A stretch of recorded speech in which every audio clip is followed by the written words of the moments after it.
Define parameters of program. Oi, eu sou o Fábio Moura, sou o dublador do Saru e você está ouvindo um podcast da rede Trek Brasilis.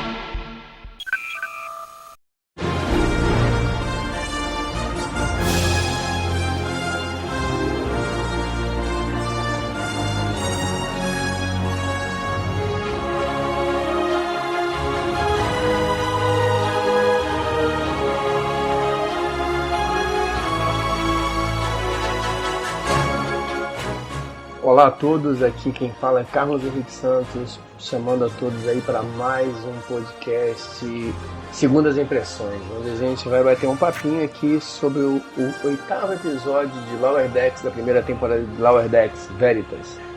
Para bater esse papo comigo, mais uma vez, Ana Clara Lacompo, minha companheira de crime, conversando sobre Star Trek, nessa viagem aqui junto comigo. E aí, Ana Clara, tudo bem? Opa, tudo certo. Mais uma vez aqui pra gente, como eu já disse, dar as nossas opiniões, falar o que a gente achou e o que a gente não achou do episódio e dar uma discutida do que a gente acha que pode ou não poderia ter acontecido. É o podcast Schrödinger isso daqui. Ah, eu já vi que você tem aí observações interessantes para fazer. Como diz a minha mãe, ela sempre comenta aí que para quem não tem, né, para quem não tem nada, metade é o dobro, né? Então, né? Vamos lá. Não, legal, é o episódio de semana, na verdade é o Veritas, né? E um breve resumo, o pessoal, os nossos Lower Decks queridos, eles se encontram presos, o episódio já abre com eles sendo presos numa masmorra e em seguida levados para o que a gente acredita ser um julgamento. Lá eles encontram aparentemente o juiz, o advogado, Clark, que a princípio faz acusações e pede que cada um deles faça um comentário sobre um dia específico, né? E aí a gente vai acompanhando essas observações de cada um deles, cada um faz o seu depoimento. Mariner, Rutherford, Boiler, Mariner, Rutherford, depois atende, por último o Boiler, e no final das contas a gente acaba descobrindo que aquilo ali não era uma prisão, era na verdade uma tentativa de fazer uma comemoração, porque o pessoal da Cerritos tinha na verdade libertado o Clark dos Romulanos, né? Os Romulanos aí são nossos velhos conhecidos aí da série clássica e voltam aí mais uma vez para dar o ar da graça. E um resuminho muito rápido, quem quiser ter um resumo um pouquinho mais bem organizado, pode dar uma olhadinha lá no YouTube, no site do Trek Brasilis, no canal do Trek Brasilis. Se você não é inscrito, se inscreva, deixe seu like. E a gente tem lá o TB Reconta, onde você tem um resumo, né, do episódio da semana. Então, a princípio, o resuminho foi esse, e a gente está aqui para bater papo, conversar um pouquinho sobre Veritas. E aí, Ana Clara, você viu Veritas? O que você achou de verdade em Veritas? Eu queria tentar chegar até o final do episódio sem fazer essa piada sem graça, mas não resisti. Então, né? Eu achei que foi um episódio que me custou um pouco mais de tempo pra pensar sobre ele, porque de primeira eu achei que eu olhei, assisti, pensei e fiquei, não, tá bom, não gostei muito desse episódio. Mas aí depois foi passando, eu fui pensando, refleti um pouco no que eu tinha assistido, aí eu fiquei, não, tá, é legal, gostei sim. Não é que eu não gostei não, tô pensando errado aqui. Mas aí, vamos lá, falar um pouco sobre isso, até porque eu tive uma impressão parecida com a sua, mas eu queria ouvir a sua opinião. Inicialmente, assim, você disse que teve uma primeira impressão ruim. O que ficou, se é que você consegue lembrar, né, por que ficou essa impressão ruim, que você não estava funcionando para você na primeira assistida? Então, não sei se chega a ser uma primeira impressão ruim, mas eu acho que esse episódio inteiro foi basicamente a mesma jogada que eles fizeram no episódio anterior do negócio da nave, de que o Boiler dá aquele negócio lá, e aí tem a nave pra ele se recuperar, e aí ela tende e coloca o cachorro junto. foi basicamente essa mesma jogada numa escala macro, sabe? Ao invés de ser só um arcozinho que envolveu a mesma piada, foi o episódio inteiro que envolveu uma piada que foi menor no outro episódio. Quando eu assisti a primeira vez e eu vi que ia ser desse jeito, eu fiquei um pouco, o meu problema não seria nem só de ter repetido, é que além de repetir, repetiu logo no episódio seguinte, sabe? Mas aí depois eu fiquei pensando e acho que funcionou assim, acho que não sou eu que tô sendo chata e por mais que tenham repetido, ficou da hora. Ah, tá, você tava vendo como uma história similar àquele arco do Boiler na nave médica, é isso? Sim, porque foi basicamente isso, tipo, Boiler e a eles estavam num lugar esquisito, né? Num lugar esquisito que parecia um lugar que eles provavelmente iam morrer ali ou alguma coisa parecida. E aí, no final, eles descobrem que não, na verdade é só o jeito daquele pessoal, que o cara tem a risada de vilão porque a risada dele é daquele jeito. E aí a mesma coisa nesse episódio, que na verdade o que pra eles estava sendo extremamente assustador, pro pessoal lá era o jeito de comemorar uma coisa muito boa, era um ritual de celebração. Então assim, eu achei que ficou uma piada muito parecida, muito numa sequência, sabe? Se tivesse, sei lá, uns 2 episódios de intervalo, talvez não tivesse me incomodado tanto quanto me incomodou nesse episódio.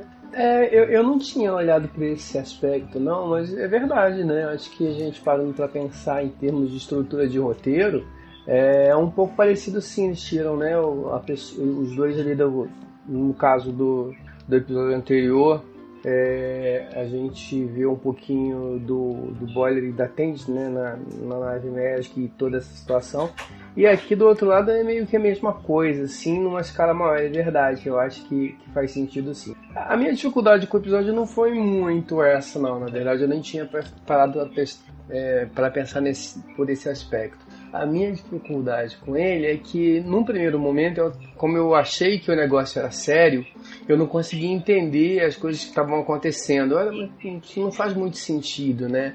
E aí eu fiquei tentando, na minha cabeça, que estava setada para um episódio uma situação um pouco mais séria. Esses caras têm realmente um problema, tipo, aconteceu alguma coisa e no final a gente vai descobrir, ou tipo assim, alguma coisa que eles, né, vão falar ali, pode complicar ou pode resolver a situação, eu não sei o que é, mas eu estava realmente achando que era uma situação mais complicada. No final das contas, e aí eu passei o episódio inteiro sem conseguir me conectar com ele, porque eu não conseguia, né, entender isso. E aí quando descobre que na verdade aquilo ali era uma tentativa esquisita de comemoração, aí eu voltei para rever o episódio com outros olhos, aí eu consegui me divertir com o episódio. Eu acho que isso é legal. E eu acho que isso é uma estrutura de roteiro interessante, de reverter a expectativa e de contar uma história de uma maneira diferente, assim. Eu acho que já não é a primeira vez que Lower Decks consegue me surpreender dessa maneira, né? Me levar numa direção e no final era outra. E eu achei esse aspecto bem bacana, assim, desse episódio, apesar das histórias ali, algumas histórias meio loucas. É isso que eu acho que foi justamente nesse ponto que o que eu falei, que depois eu parei pra pensar e tipo, eu ainda achei que ficou muito cedo pra eles usarem uma piada que eles já teriam usado, entre aspas, mas eu achei que ficou legal. Tipo, talvez se o episódio não tivesse sido tão em cima um do outro, nem tivesse me incomodado com isso, sabe? Achei que ficou uma piada engraçada, essa reversão de expectativa. Pra falar a verdade, aí, ouvindo você falar, eu acho que faz sentido, tá? O que você tá falando realmente tem uma estrutura similar em alguns momentos, embora lá atrás a gente tivesse uma diferença, porque a gente tinha 2 arcos, né? Você tinha o arco da Mariner na nave, que foi até, acho que um arco um pouco mais forte, né? Um pouco mais significativo, mas a gente também teve o arco do Boiler com a Tandy. Então, assim, não, acho que por ter um outro arco ali, que era um arco que tinha mais peso, talvez essa questão tivesse passado, ela tenha passado pra gente de uma maneira que não tenha chamado tanta atenção. Quando eu digo pra gente, porque assim, ninguém fez esse comentário, ninguém percebeu isso, e de novo, eu volto a falar, e eu acho que a sua observação ela faz sentido, mas a gente lá conversando, a gente falou um monte sobre o episódio e ninguém percebeu. Então eu acho que e aí talvez seja o legal de estar conversando com você sobre isso pra gente que assiste Jornada com muita frequência, a gente às vezes se prende a algumas coisas, e principalmente o Lower Decks oferece muitas coisas pra gente se prender, coisas do universo de Jornada, e aí você fica olhando muito para aquilo e às vezes talvez alguma outra coisa escape. A gente não percebeu isso, embora seja algo que faça sentido, né? Eu achei que foi uma observação bem legal. Eu voltei, né, aí pro episódio depois desse final. Bom, vamos ver ele de novo agora. E aí quando você vê o episódio sabendo o que está acontecendo, aí ele já tem uma outra cara, né? Ele já tem uma outra visão. Sim, sim. Né? E acho que do retorno que cada personagem dá para um, né? Da história. Agora, assim, falando aí, né, vamos fazer o nosso one by one aqui, falando de cada um, né? Nesse caso aqui, né, ele começa com a Mariner, né? Ele pede ali para Mariner para contar a parte dela, o que estava acontecendo e tudo. E não sei se você lembra, eu não sei, pra mim, a hora que eles entram ali na ponte engatinhando, e aí você vê que os dois não têm a menor noção do que está acontecendo, e parece uma conversa de bêbado. Às vezes eu fiquei pensando assim, às vezes eu entro numa reunião assim, né, e hoje agora, o que a gente mais tem reunião de videoconferência e tal. E às vezes ninguém tá falando com você, né? E aí você tá em casa, você aperta aqui o mute, você vai ali e é justamente você tá ali, vou ali beber uma água, vou pegar um café. E quando você volta, alguém tá te perguntando alguma coisa sobre algo que você não ouviu porque você foi pegar aquela. Eu me senti nessa situação aí do boiler, mas, gente, é isso aí que acontece comigo. E agora, o que eu respondo? Isso pra mim foi bem a cara assim, do que acontece com a gente às vezes.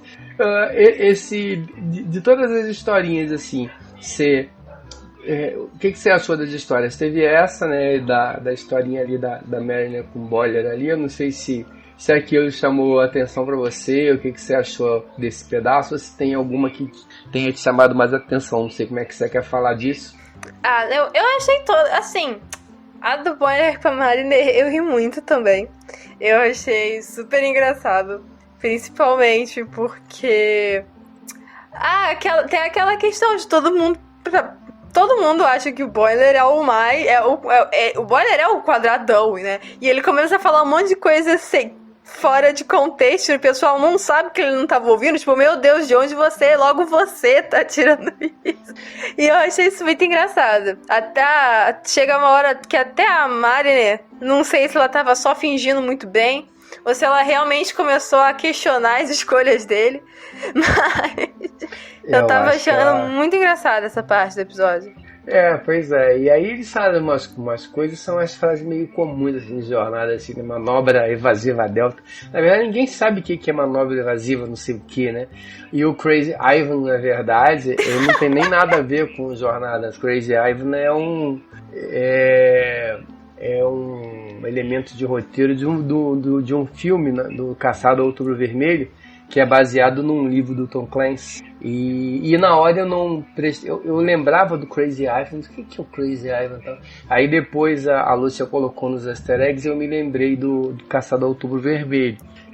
E é legal, né? Porque eles fazem uma diferença não só de Jornada, mas fazem de outros elementos da cultura pop também. Isso aí é bacana, né? Aí depois a gente teve a parte lá do Rutherford. O que você achou da historinha do Rutherford? Pra te falar a verdade, deixa eu te falar. O que me incomodou na questão do Rutherford foi o negócio do implante dele ficar dando reboot toda hora e ele não sabia. O fato dele não saber o que está acontecendo Pra mim não é nenhum problema. Ele desmaiou, alguém levou ele de um lugar pro outro. Mas dava a impressão que ele estava fazendo alguma coisa sem saber o que estava fazendo. Ele deu reboot e esqueceu. Porque aquilo eu não tinha visto antes na série acontecer, né? Então me incomodou um pouco aquilo ali. Não sei o que você achou. Uhum. Então, primeiro, eu fiquei... Não sei se incomodada é a palavra certa, mas demorei um pouco a entender o porquê que ficava indo e voltando toda hora. Eu achei que só ia reiniciar uma vez e depois ia parar. Aí ficou indo, voltando. Meu Deus, por que não para? Por que não para de voltar? Aí depois eu fui entender.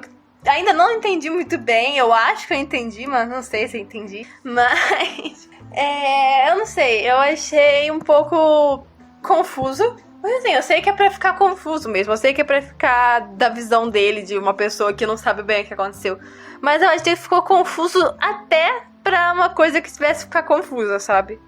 Eu tive a mesma impressão que você. Eu não consegui, assim, talvez seja a parte mais complicada do episódio pra mim. Quando eu digo complicada, é assim, exatamente isso. Assim, primeiro, como eu falei, a gente até o momento não tinha visto esse tipo de comportamento. Mas vai lá, também o cara não vai ficar atualizando o negócio toda hora. Mas esse negócio de ficar restartando, e volta, e volta, e vai e volta, e vai e volta, e aí ele tá num outro lugar e não sabe como chegou ali. E aí, concordo com você, talvez tenha sido essa a intenção de quem escreveu o roteiro, se a intenção era essa, o cara teve sucesso. Porque eu também fiquei assim, né? Eu também fiquei com essa sensação de estar deslocado totalmente. Eu não tinha a menor noção do que estava acontecendo. Pois é, talvez de repente até a intenção de quem escreveu o negócio fosse essa, né? Que a gente tivesse essa mesma reação de ficar perdidaça, né? De ficar meio perdido ali, né? Assim, a gente não conseguia juntar as peças e, na verdade, a gente só consegue juntar essas peças depois, né? que conta as outras partes da história, né? Mas, mesmo assim, tem coisa que não...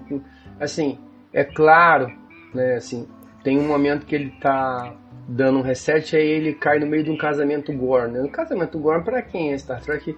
Tem uma luta clássica. Eu acho que eu já te mostrei aquela luta clássica no do Capitão Kirk com aquele. Com o monstro já, né? mostrou. Isso, mostrou. Animação. Nossa. Isso, essa luta, ela é a melhor luta de toda a história da TV. Né, quiçá da história do cinema. E aí o Rutherford, ele cai ali no planeta dos Gorn, no meio de um casamento Gorn. Então assim, isso só faz sentido pra gente porque somos trackers e a gente tem essa relação com esses episódios mais icônicos e tal, mas pô, ele cai no meio de um casamento Gorn, na verdade, tirando a questão do fanservice, não tem muito sentido. Mas esse detalhe que mais me incomodou foi essa coisa de eu não conseguir me conectar com o negócio por causa disso. Eu acho que talvez tenha sido essa a intenção e às vezes mesmo uma intenção bem executada, ela não dá muito certo. Eu também fiquei com a mesma sensação de deslocamento assim, que você teve. E talvez, eu acho que essa parte do Rutherford tenha sido o que mais me incomodou, o que mais me dificultou, mesmo quando eu não sabia o que estava acontecendo. Talvez sem esse pedaço aí, eu talvez conseguisse passar um pouco mais suave pelo episódio, mas enfim, seguiu. Aí depois temos a história da sua personagem favorita, a Tandy. E aí, o que você achou da Cleaner? Eu achei super engraçado. Eu tava rindo muito dela tentando falar as coisas. Primeiro ela censurando a história mesmo num testemunho. Ela tendo que citar. Ela tá lá pra citar os nomes. Ela, não, eu vou ter que cortar algumas partes aqui porque era uma missão muito secreta. E é justamente por isso que ela tem que falar, sabe? E também aquela parte dela tentando se esclarecer que não era pra ela estar ali. E aí o cara, não, tão me escaneando a gente. E ela tentando falar e não deixava ela falar. Ela tentava e não deixava, ela tentava e não deixava. Eu tava achando super engraçado. A gente estava discutindo ali e eu acho que tem uma parte que o pessoal fala que que assim, né? Que ela o cara fala, isso aí não faz sentido nenhum, isso aí você tá inventando histórias. Ela, estou, tal, realmente ela diz que está. E aí a gente estava numa discussão, será que ela fez isso tudo? Pô, não faz, né, sentido. Os caras não sabiam que ela não era a pessoa que deveria estar ali, aí ela vai na missão mesmo assim, tal. O Hansen, que é o primeiro oficial, não sabe quem é, e aí o cara que era tal do The Cleaner de verdade, né, que era pra ter ido na missão, cadê o cara? Ninguém falou dele, né? E aí ela tem aquela luta de karatê com os Romulanos, mas aí depois alguém comentou, mas será que ela não era mesmo a The Cleaner e ela não falou que de repente ela era mesmo, né? E aí talvez faça parte da brincadeira, talvez, assim, ela era a The Cleaner mesmo, né? Não era, e talvez tenha sido isso que ela omitiu, né? Que ela, né, até, então a gente não sabia. O fato é que o fato dela estar dizendo que ela ia ter que omitir algumas coisas abre uma margem, né, para várias interpretações desse pequeno trecho, assim. Aí, dependendo de como você vê, né, com tipo, certeza. ela estava ali perdidona mesmo? Não, mas ela estava, mas ela não estava perdidona. E a mentira é que ela era The Cleaner mesmo. Então, pra gente que está assistindo o episódio, né, e não pro Clark que tá fazendo as acusações. Eu achei divertido. Eu achei legal também, ela sentando o braço lá nos Romulanos. Achei bem legal. Não, foi muito engraçado. Mas eu não tinha parado pra pensar nessa questão de que ela podia estar falando que não era pra ela estar ali só pra omitir essa parte. Mas agora que falou, eu acho que eu estou achando essa parte ainda mais legal. Porque eu achei isso muito legal. Tem um jogo que eu gosto muito, né, que é Danganronpa, o nome do jogo, que tem um personagem que, assim, um dos maiores traços de personalidade desse personagem é que ele tá sempre mentindo. Tipo, um dos maiores traços de personalidade. Você não consegue falar com ele sabendo se ele tá mentindo ou se ele tá falando a verdade. E eu acho muito engraçado, porque sempre que ele fala alguma coisa que pode ser uma informação crucial pra desenvolver o que tá acontecendo ali, você não sabe se ele tá só inventando ou se realmente é alguma coisa que vai ajudar, sabe? Eu acho isso muito legal, porque mesmo não sendo, assim, um personagem extremamente... Não, crucial no caso do jogo mas tipo, um personagem muito complexo e profundo, acaba sendo uma coisa mais difícil. Você tem que sempre ficar pensando 2 vezes no que ele tá falando. Eu acho que agora que você me falou isso, eu vou ficar na mesma coisa com essa história da Tandy. Não, eu achei que foi das histórias a mais divertida, né? E é claro que aí, assim, ela é a mais divertida também, porque ela mexe com os Romulanos, e aí tem uma série de coisas, mas todo o contexto também, a parte do Hunterford. E aí que tá, na parte do Hunterford, era pra ser uma parte bem legal, pelo menos pra mim funcionou menos por causa dessa desconexão. Mas ele tem várias referências, jornada, sim. Nossa, tem uma cena... eu ia falar isso, eu tava imaginando isso, que eu ia até perguntar isso pra você, porque eu ia comentar que eu não gostei muito, achei meio confuso, mas que talvez pra vocês tivessem feito mais sentido, porque eu achei, talvez, essa cena fosse justamente a parte de ter as referências, sabe? O que acontece? Quando a gente, pegando ali aquela parte ali e aí, assim, pra quem estiver ouvindo a gente, eu sempre recomendo ler o artigo que a Lúcia faz sobre as referências de cada episódio, são muitas, mas aí passando um pouquinho sobre essas referências aí que a gente tem nessa parte do Hunterford, né? Acho que, assim, a primeira referência que a gente tem é que, sim, na hora que eles estão... A primeira nave que eles pegam, inclusive que eles fazem um salto lá, aquela nave é uma nave que a gente viu uma nave vulcana que a gente viu no primeiro filme Jornada das Estrelas, o filme de 1979, e nessa altura, nesse momento, o Spock não estava na Enterprise, ele tinha saído da Frota Estelar e estava em Vulcano. Ele volta para a Enterprise e encontra a Enterprise numa nave exatamente igual àquela ali, e aí é um momento, né, de reverência, assim. a hora que eles saltam também, esse salto ele tem uma história.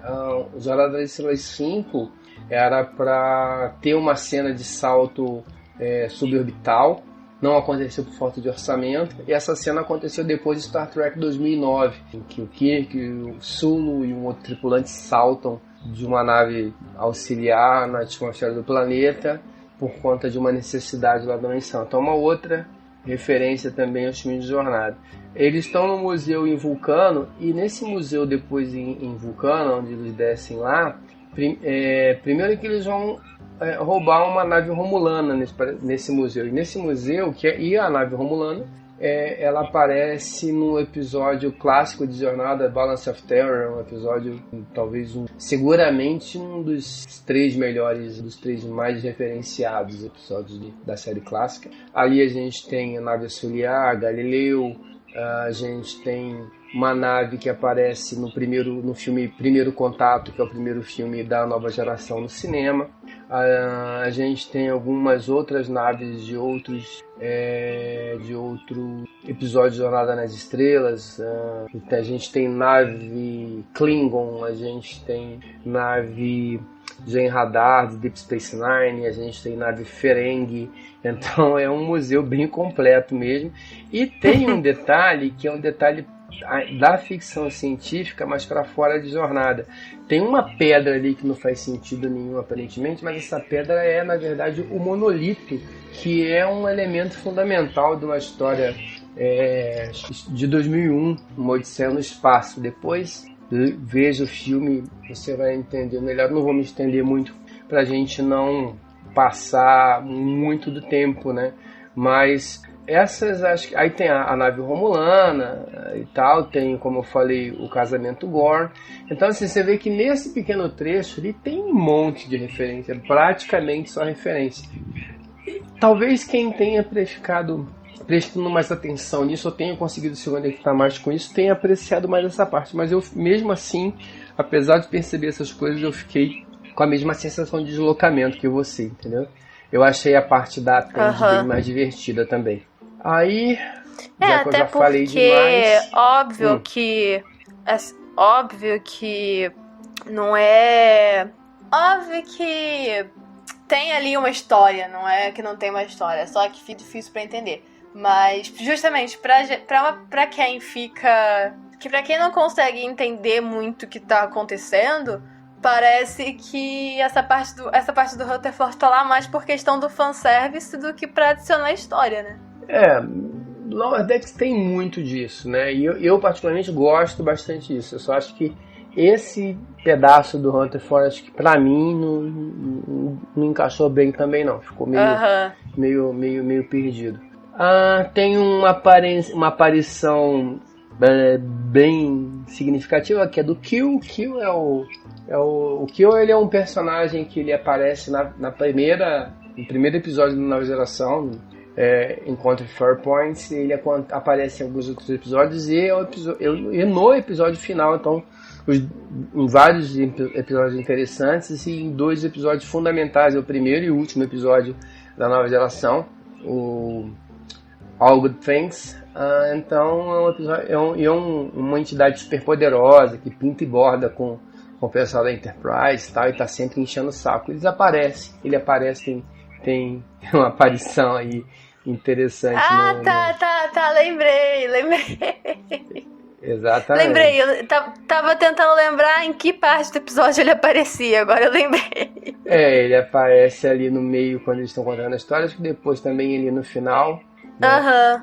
E tá. Bom, aí temos depois a história do acho que do Boiler, né? Ele conta a parte dele, a versão dele. Mas essa versão dele, ele na verdade nem começa a contar, né? Na verdade ele começa a falar assim. Sim. A maior parte das vezes a gente não sabe o que está acontecendo, né? E como não sabe? Não, rapaz. Isso é um negócio meio... Acho que tem tudo a ver com a série, né, dos Lower Decks, deles estarem ali. E às vezes nem sempre os primeiros, os comandantes da nave sabem também o que estão acontecendo também. Esse tipo de sacada aqui da série de Lower Decks eu acho que é interessante, né? Assim, porque a gente tem uma frase, ou não é uma frase, mas é uma forma de ver que assim, principalmente os capitães, né, eles são maiores que a vida. Então, assim, é onisciente, onipresente, onipotente. E, na verdade, os seres humanos não são assim, né? Nem sempre a gente sabe de tudo que está acontecendo e você, às vezes, resolve as coisas com um pouco de sorte, muita intuição e no melhor esforço. Então, achei legal essa jogada aí. E, no final das contas, o Boiler ele acaba meio que salvando o dia de algo que não precisava ser salvo, né? Que era só uma festa. Mas foi legal a atitude dele. Aquela parte que fica ele e o outro cara diz: você estragou minha festa? Não, você estragou minha festa? Não, você estragou minha festa. Muito engraçado. Nessa parte do Boiler falando isso, eu gostei muito dessa parte. Mas eu acho que eu gostei mais dessa parte de ter sido o Boiler falando isso, sabe? Porque no começo da série, no primeiro episódio, na verdade, ele tá completamente tipo, não, porque os nossos superiores são perfeitos, eles não têm um mínimo defeito, eles fazem tudo muito bem. E aí agora ele meio que parece que deu uma percebida de que não é assim que funciona. Então eu fiquei feliz de ser ele falando isso. E eu acho, além disso, né, que é um fato, né, dele ter essa percepção, né, e ter essa mudança essa evolução, também o fato também dele ter essa atitude, né, porque assim, no começo dos episódios a gente tem a impressão de que o Boy sempre vai ser aquele que não vai resolver. Né? Ele não vai travar, e aí aquele episódio que eles vão levar o embaixador Klingon para um episódio e a Merlin tem que resolver tudo, e ele tá, toda vez que tem algum problema ele trava, dá a impressão que ele vai ser sempre assim. E é legal que a gente já teve algumas situações, essa é uma delas, que ele tem horas que ele realmente consegue se impor do jeito dele e resolver o problema. Isso eu acho que dá porque você estereotipar um personagem, né, e eu acho que isso é legal, assim, que todos eles em alguns momentos têm o seu jeito, têm a sua maneira de resolver os problemas e tal. E nesse ponto eu acho que foi bacana porque a gente viu o Rutherford sozinho, quando eu digo sozinho, mas sem os quatro, a gente viu a Tandy também fora daquele bolo, a gente viu a Merlin e o Boiler. Eu acho que esses momentos eles são interessantes, né? Acho que porque até lá atrás tinham ficado muito na questão do par, Boiler, Merlin, Tandy, Rutherford, e acho que do quinto, sexto episódio pra cá isso começou a mexer um pouquinho. Eu achei essa dinâmica mais interessante. Sim, principalmente na questão da Tandy e do Rutherford, né? Porque mesmo não tendo sido a aparição, eles nesse episódio eu acho que ainda foi uma coisa ainda teve uma coisa mais a gente quase não aparece, mas a gente consegue fazer as nossas coisas, sabe? Principalmente a Tandy. O Rutherford nem tanto, porque ele estava completamente perdido, né? Mas eu acho que até assim, o Rutherford teve ali a participação dele, mas eu, de novo, né, repetindo que eu também gostei bastante da Tandy nesse. Eu acho é legal quando você acha que o personagem vai travar e ele demonstra a capacidade de sair daquela situação, uma capacidade que você não antecipava, mas que você acredita nessa capacidade, né?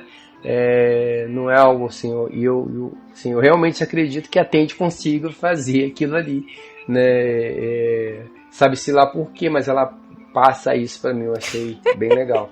Bom, eu acho que assim, só pra concluir essa parte, falar. Não falando, novamente, não querendo ser clubista, mas nem nada, eu acho que não só nesse episódio, mas também o anterior, tem muito daquilo que a gente falou, de que no começo da série a Tandy parecia que ia ser só uma pessoa nova na equipe completamente maravilhada, que tá lá, sabe, uma personagem mais boba, mais frágil. E por mais que ela ainda seja bem bobinha, ela não é tão frágil assim. Acho que o episódio que ela fez um cachorro do nada, e esse episódio que teve essa questão ajuda um pouco nisso, de mostrar que não, ela é uma personagem forte também. Não é só a Mariner que consegue chegar e lutar com todo mundo, sabe? Mas eu acho que a Tandy, ela tem uma força diferente. Eu acho assim. Não, com certeza. São duas personagens diferentes. Mas o que eu acho legal da Tandy, assim, é a capacidade dela ver o lado bom de qualquer coisa. Entendeu? Com certeza. Eu tô com o coração na mão, nossa, que legal! Tudo, entendeu? Assim, tudo que acontece, você pega todos os episódios que ela tem, em qualquer situação, por mais ela tá naquele primeiro momento de pânico, mas ela sempre consegue sair dali com ver um lado positivo, ver uma coisa positiva, ver um negócio positivo, ver algo de bom naquilo ali. E eu acho que isso é uma força, né? Assim, porque em outras situações, outros personagens, outras pessoas, vamos pensar assim, em situações adversas ou após uma adversidade, eles podem se abater. E a Tandy não. A Tandy, ela sempre consegue tirar algo. Você acha que não, agora ela vai ficar, pô, que legal, não, perdi o meu cachorro, não, legal, mas o cachorro não era assim? Poxa. Então, e isso eu acho legal, né? Eu acho que, assim, eu acho que eu gosto desse lado dela. Você nunca consegue sair do episódio vendo a Tandy te deixar com um sentimento de perda, por mais que tenha sido que ela consegue transformar algo que foi uma perda em alguma conquista. Eu acho isso, pela atitude dela de ver aquilo de uma forma positiva, eu acho isso muito legal. E por isso a minha simpatia por ela também, apesar dela não ter tanto espaço como a Mariner, como o Boiler, mas eu acho que ela tem essa coisa que, assim, que é a força que eu acho que ela tem de passar isso pra gente, passar essa coisa positiva de que, olha, por pior que esteja a coisa, por pior que tenha sido, isso aqui foi bom. Com certeza. Então, eu acho que batemos um bom papo, já estouramos aqui o nosso horário, conversamos um pouquinho, mas na média, assim, se eu tivesse que dar uma nota para esse episódio aí de 1 a 4, por exemplo, o que você chuta aí uma nota pra gente, só pra ter uma ideia? 2,7? Assim, a nota quebrada já é um negócio meio complicado, assim, mas assim, eu acho que uns 2,5 também, não, mas você pode ficar isso dos 2,7, a nota é sua, mas é que a gente costuma fazer de meio e meio, mas eu acho que isso também, eu fiquei por aí, ele não é aquele episódio, puxa vida, que legal, assim, bacana, assim, e tal, também não é um episódio ruim, um episódio divertido, tem seus problemas, eu acho que nessa pegada aí dos 2,5, 2,7 também, acho que tá de bom tamanho. E é isso. Então, semana que vem aí nós temos já uma ideia do que vai acontecer. Temos, né, o trailer do próximo episódio. E parece que a gente vai ter um filme para assistir, né? Vamos aguardar e o desenrolar aí da semana e dos próximos episódios. A gente já está no 8º episódio, temos mais 2 aí pro final da temporada. Acho que até agora o saldo continua positivo, né? Sim. Suas considerações finais pra gente encerrar? Eu acho que é basicamente isso. Ele é um episódio legal, divertido, que talvez algumas coisas fossem diferentes, seria ainda mais legal. Porém, não faz isso episódio ruim. Então, tá numa boa, tá num saldo de boa.